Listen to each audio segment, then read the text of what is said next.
Hello, my astrology friends. This is Lada from AstroladaOfficial, and these are your August 2025 video horoscopes. And August is pretty gentle, easygoing month, possibly one of the easiest that I've looked at this year. And it's kind of like the quiet before the storm because in September we have two eclipses. But after that, again, we're going to have some wonderful configuration to the end of the year through the months. But August is a well-deserved respite and break. We're going to have Mercury turning direct. Around the same time, the two greatest benefics, Venus and Jupiter, are joining together in Cancer. Actually, the whole of August, they're pretty much in the same sign. So one area of your life will go with such ease, with such blessings and positive flow. So there will be one area that will be very easy for us all, or a source of blessings. And we're going to have a Saturn opposition Mars around the 9th, 8th, or 7th, 8th, 9th. But usually this is a stressful combination. Some external circumstance can stress us, some conflict that needs to be resolved. But this time it creates an incredibly positive configuration, which is called a kite formation, because there is a trine from Uranus to Mars, trine from Pluto to Mars. And that's kind of, Uranus is wisdom, Pluto is willpower. So some kind of whatever we triggered into, which is Mars Saturn opposition, triggered or into action, activated in some way, provoked, we're able to resolve it by tapping into divine wisdom and the right source of willpower that is aligned to divine willpower. So this energy, this conflict or the stress between Saturn and Mars that's starting at the beginning of the month will be resolved in some way into productive action.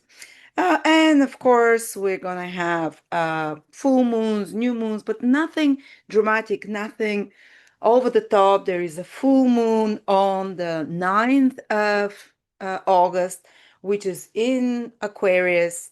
It's around the same time where everything else, the Venus, Jupiter conjunction, Saturn, Mars opposition. And this will be like peak of activity. Full moons are peak of activities, seeing the results of previous actions, getting the rewards for it, for example. And this full moon is in Aquarius, which is social. It predisposes us to connect with like-minded people, emotionally to form friendships or to strengthen existing friendships already, or connections, business or personal connections as well.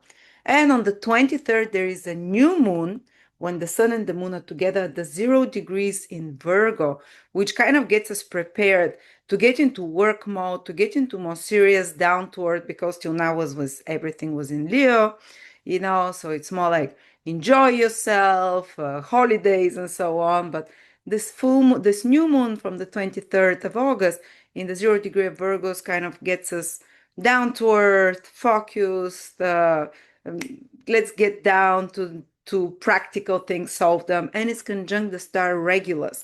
So it's the star of leadership. So maybe some kind of new motivation will come into us to, let's say, to organize ourselves, to take leadership about our health, which is Virgo, or because Regulus is a star of incredible willpower. This is the heart of the lion. It's a star there, the heart of the king, which gives us incredible willpower, incredible motivation, and bravery and courage. And we can apply it to Virgo areas in our life for our health, for our routines, for our work, for our errands, to organize our life in some way for the practical matters of life. And now we're going to start with each of the 12 signs. But before that, I just want to let you know that I've created a 3.5 hour webinar on the ideal home and perfect environment according to your horoscope. You don't need to know any astrology. You just need to know your day of birth and time of birth. And I lead you step by step to see what is like. Are you going to live near mountains in certain periods of life, or near marshes, or near forests or big cities, small cities? What will the house be like? Is going to be a big house or more than one place of living, foreign residence or more local? Or how is it going to be even decorated? And what's going to be around your neighborhoods? For example, it might be close to stadiums. That's how you recognize if you're trying to choose two properties to rent, which is yours. If there is Mars influence, it will be close to a factory or close to a stadium or fitness. So if it's close to Venus, it might be close to a music hall. So I go through absolutely every sign. Each 12 signs have their ideal environment, and each planet has its own environment. And how to see, and you can have more than one environments. For example, you can have a few signs that influence your places of living and where you find yourself throughout your life. It's incredible. You can see even are you going to be in islands or more densely populated places with gardens and so on. It's incredibly fun. It's only $20. It becomes 30 after that. Very affordable if you'd like to order it. I'm putting a link below here. And now let's begin with the 12 signs.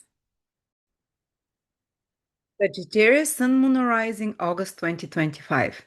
And always start with your rising sign. If you know your time of birth, go to a birth chart calculator. You'll see a rising or ascendant sign. You'll see your sun and moon sign. If you can watch three of them, this is the best way because you'll get the full information because all three can be taken as the start of your horoscope, like you. So, if you have Sun, Moon, or Rising in Sagittarius, this month is a fiery month with the Sun in Leo, where you feel more alive, more energized. The ninth house opens new horizons for you to see the world from a higher perspective, to feel more confident, to feel more optimistic, to be lucky in a sense. But till the 11th, Mercury is retrograde in your ninth house. So there might be still some kind of miscommunications, misunderstandings, so things connected more to the past, things kind of like appointments, agreements that are not, you have a plan, but the plan doesn't go according to how you want it. But after the 11th, the Mercury turns direct as well. So you start feeling even more freer to move ahead, to things to be more calm, peaceful, things to be more according to your expectations. It can be a good time to travel after the 11th, before the 11th to places, faraway places that you've been to before. After the 11th to new places as well. Good time for education as well, which is the ninth house, because that's higher knowledge, traveling, education, seeing things from a higher perspective. But there is one beautiful configuration that's happening this month, especially the first 15 days of the month. This is between Pluto in your third house, Uranus in your seventh house, and Mars in your 11th house. It's called Grand Trine. It's perfect triangle.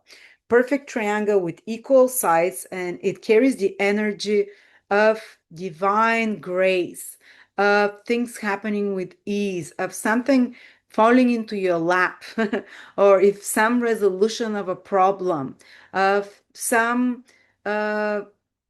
let's say intervention that helps you in a way, and it happens through other people because these are social houses, maybe through a right contact, maybe through someone telling you something, you reading something, the thoughts of another person, or maybe through some kind of a situation of where you're exchanging information with another, where a friend or benefactor might, someone who is a well-meaning person for you, might uh, push you in a auspicious direction.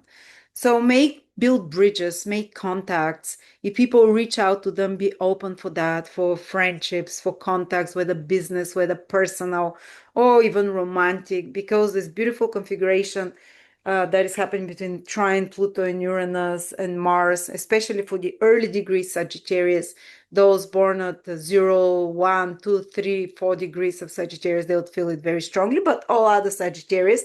So things that come to you through meeting others, through what you hear from others, discussing with others, business. These are business houses, and Mars goes into your 11th house for 1.5 months.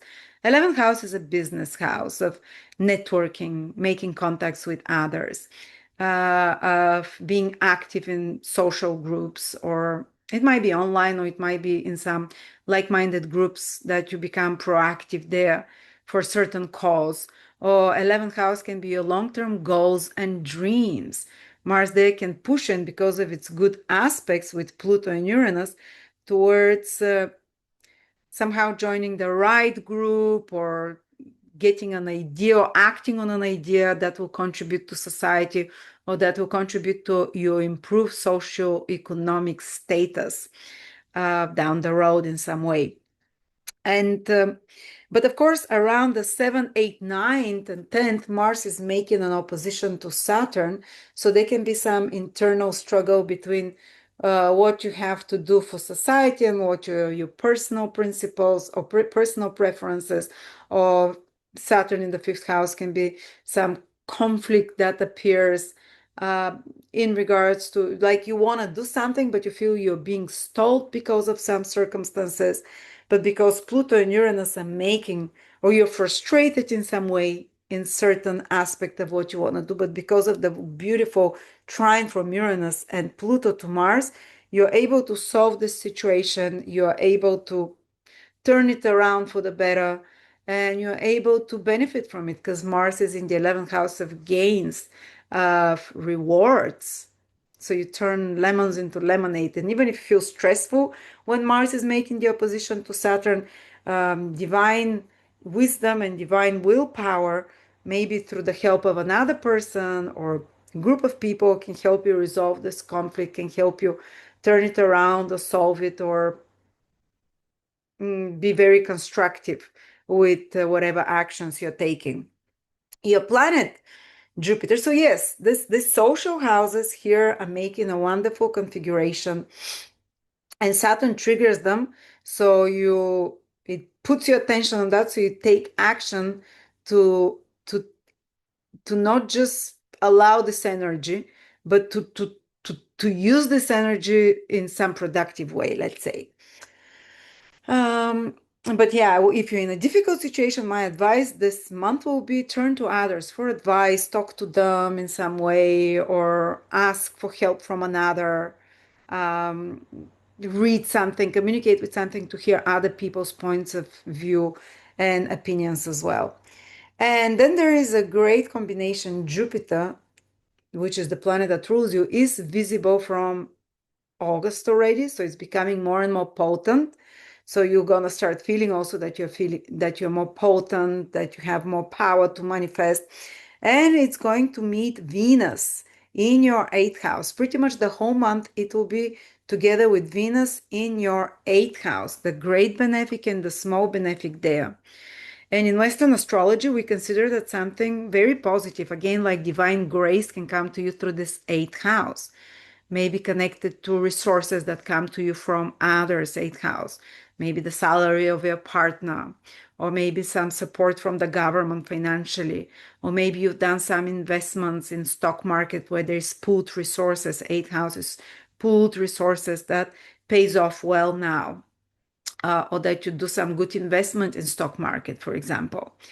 Or eighth house can be taxes, insurances, or inheritances, something positive or like a gain or like with ease to resolve some issue in such matters. So some tax payback, for example. Or maybe it's getting resources or benefits from others is the eighth house, opening to the universe to give to you from outside. So again, there is this open yourself to the outside to receive. So you have to be to welcome if it can come to you from the outside. I remember, I think Jackie Kennedy was born with Jupiter and Venus in Cancer, and she was Sagittarius rising. So she had this combination in her natal chart, and she only married very rich guys always, like Onassis and Kennedy and so on. But I'm not saying this will happen for you now this month, but you can receive either emotional, material, or financial support from an external source. Maybe a partnership, business or personal, that brings you more finances or more resources of some sort, or tapping into the finances of your clients if you have, or something like that. Eighth house is also the house of psychological healing, because those two planets are very healing some trauma, healing some obsession or compulsion, which is the eighth house, in an easy way. in an easy way. Also healing some, if there is some intimacy, because it has the ability to receive from the world, but also to receive another. And that's if there is a blockage there, usually we cannot experience deep union in intimacy because of trust issues or whatever it is. And Jupiter Venus there can allow for some healing in such matters, that you can allow yourself to receive from others, to trust others, and the universe will respond by rewarding you with something good coming to you from there. Um, Also, eighth house is the house of astrology, the occult, the invisible worlds. Again, they can be, or healing, as we said, they can be spontaneous healings with Jupiter and Venus from, like a divine grace again of some condition happening in your life, in your health in particular. Um, but yeah, it's just the one you have to be a bit more careful about is the Mars Saturn opposition around 7, 8, 9, 10, especially here Saturn is in the fifth house of children, that there is something that, or romantic partners, that there might be some escalation. Uh, but otherwise, there is a lot of help no matter what. Despite of this transit, it quickly resolves. It's just 3, 4 days, and there is a lot of help. There is a full moon in your third house on the 9th of August. Again, a lot of the most important events are those first 15 days. And this full moon again puts the focus on the third house around that time, short travels. Full moon is a benefic influence in Western and in Vedic astrology. So it can be something good for travel, for connecting with relatives, for social interactions, for some writing, completion or seeing results of a written project, some papers or documents, some piece of news that comes to you that is important, some important conversations that are emotionally binding and binding and bonding and receiving some clarifications by communicating with others. Maybe focus on your transportation, your car, focus on phones and laptops, exchange of information, or working in a group environment with a few people. Yeah, so you see, there is not many stressful, like wow, crazy stuff like the previous months. It's we're focusing where the main energies are. Mars is calling you to be socially proactive, to go after your goals, and it will help you for the next month and a half. Um, Venus and Jupiter are giving you the resources and support from others and strong intuition, because the eighth house is very intuitive, and for any spiritual practices, again, is extremely positive.